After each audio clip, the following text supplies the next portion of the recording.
What happens when you eat donkey meat? In a quiet, rural village surrounded by rolling hills, a young man named Harun stumbled upon an unusual dish at the weekly market: roasted donkey meat. Known for his adventurous palate, Harun decided to give it a try. The vendor, an elderly man with a sly smile, handed him a sizzling skewer, warning, "Donkey meat is special.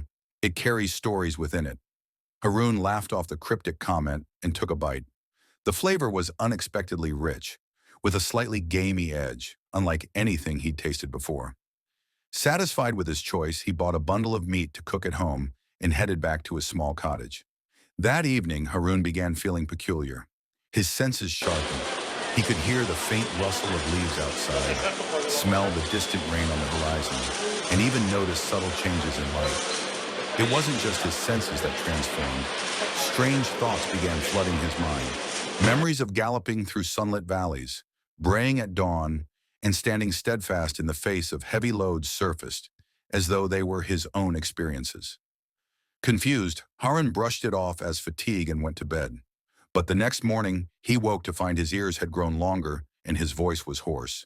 His neighbors were startled to hear braying sounds coming from his cottage. As the days went on, Harun's transformation became undeniable. His skin grew rougher, his back hunched slightly, and his appetite changed. He now craved grass and hay. The villagers whispered rumors about Harun's condition, calling it a curse from the donkey spirits. Desperate, Harun sought out the elderly vendor. The man explained, "Donkeys are noble creatures, often overlooked and burdened by others. Their meat carries their spirit, their essence. Those who consume it must bear their memories and sometimes their form. You ate too much, my boy." "Is there a way to reverse this?" Harun pleaded. The vendor nodded slowly. "You must honor the donkey's spirit, perform deeds of service and humility, as they do, for one full moon cycle. Only then will the spirit release you." And so Harun embraced his new role.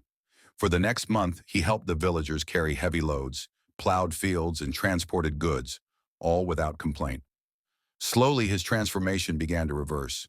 By the end of the moon cycle, Harun was back to his human form, but he had learned a valuable lesson about humility, respect, and the hidden magic of the world. From that day forward, Harun never looked at donkeys or their meat the same way again.